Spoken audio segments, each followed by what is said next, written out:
atau Magister Atrium of Psychology, ya.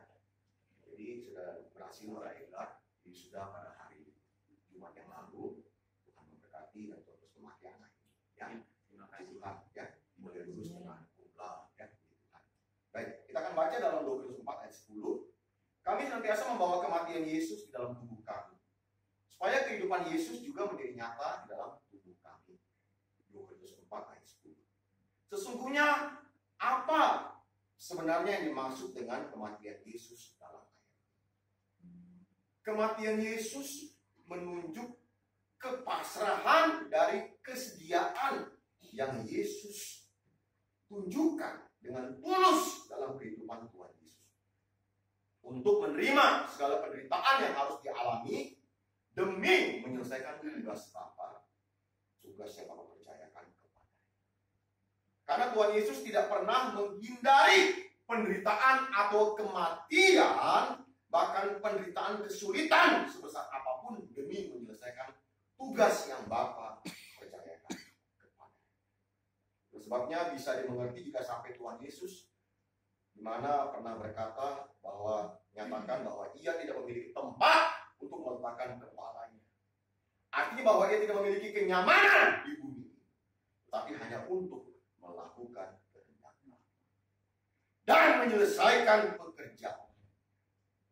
Kehidupan Tuhan Yesus sama seperti kehidupan daripada seseorang yang telah dieksekusi hukuman mati, yang tinggal menunggu waktu pelaksanaan. Dan pengakuan teguhnya adalah bukan kehendakku yang jadi, tetapi kehendakmu lah, ya Bapa. Kematian Yesus artinya kesediaan untuk menerima segala penderitaan demi kepentingan pekerjaan Bapa. Kebenaran ini dapat dibuktikan melalui ayat-ayat kalau kita melihat dalam 2 Korintus pasal yang keempat ayat 10. Kalau kita perhatikan dalam konteks ayat tersebut, kita menemukan penderitaan Paulus dalam pelayanan. Dalam tulisan penanya, Paulus katakan, dalam segala hal kami ditindas namun tidak terjepit, kami habis akal namun tidak putus asa, kami dianiaya namun tidak ditinggalkan sendirian, kami dihempaskan namun tidak binasa, kami senantiasa membawa kematian Yesus di dalam tubuh kami, supaya kehidupan Yesus menjadi nyata dalam tubuh kami. Inilah yang dimaksud dengan menderita bersama dengan Tuhan. Karena dengan membawa kematian Tuhan Yesus di dalam tubuhnya, maka kehidupan Tuhan Yesus menjadi nyata.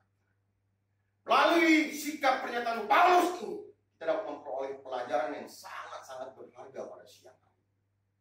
Yaitu sebagai orang percaya, kita tidak akan pernah mengalami kehidupan di mana Tuhan Yesus semakin menjadi nyata dalam diri kita sebelum menerima segala keadaan, segala kejadian hidup kita dengan penuh kepasrahan. Semua penderitaan yang harus kita alami demi kepentingan pekerjaan. Amin. Amin.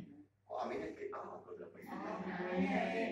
Kalau bicara berkat, haleluya.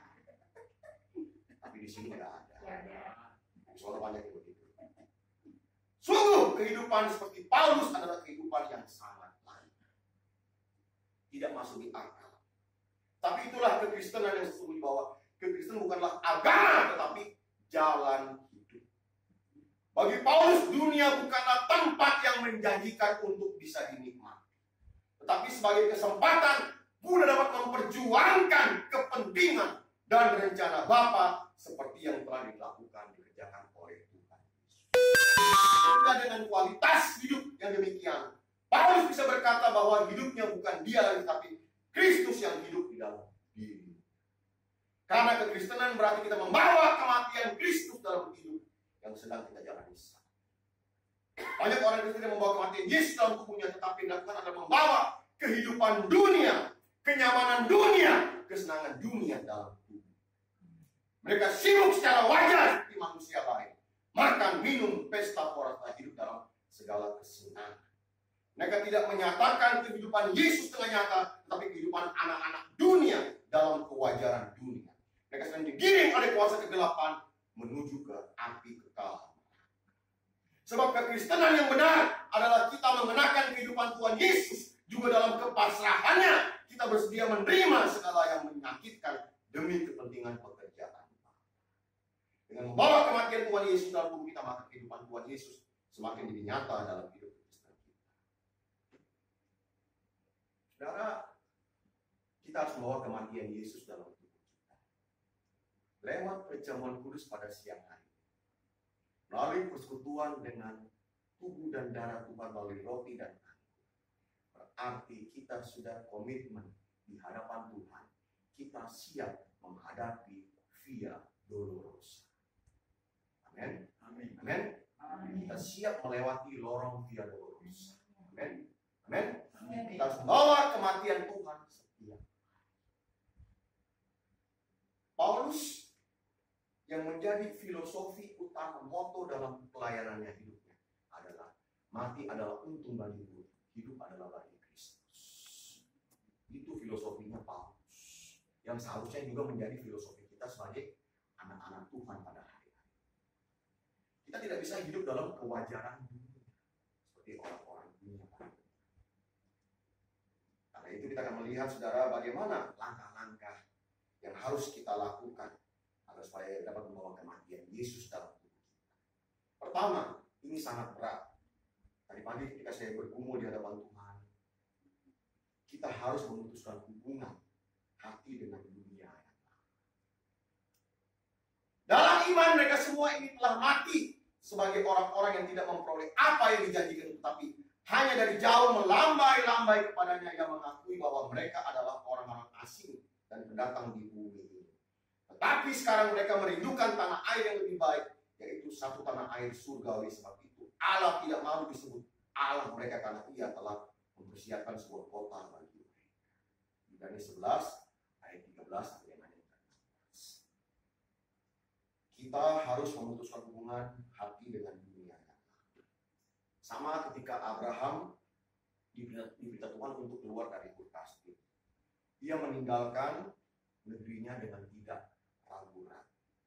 Abraham berjalan terus semakin jauh tanpa ragu-ragu, di mana dari negerinya, dan tidak pernah berniat untuk kembali walaupun yang ada kesempatan, memiliki peluang untuk kembali.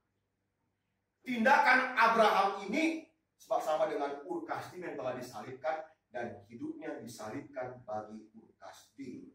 Sejak kepergiannya dari Ur Kasdim, dia telah memutuskan hubungan dengan negeri tersebut. Kehidupan Abraham menjadi inspirasi bagi pola iman Kristiani kita. Karena pengertian beriman dalam hidup kita berarti memutuskan hubungan dengan dunia yang lain. Sebabnya dapat kita pahami dan mengerti sebagai orang percaya, jika sampai Tuhan Yesus mengingatkan kita sebagai orang percaya untuk tidak memiliki langkah hidup seperti istri Lot, jangan menoleh ke belakang. Sama seperti istri Lot, karya keselamatan disediakan bagi keluarga Lot berhenti sampai di istri Lot karena ia menoleh ke belakang. Istri Lot tidak rela untuk memutuskan hubungan dengan kota Sodom dan Gomora. Tubuh istri Lot sudah berada di luar, namun jiwanya masih berada di Sodom dan Gomora. Berarti istri Lot belum punya kesediaan, kerelaan untuk memutuskan hubungan dengan dunia yang lain. Jujur,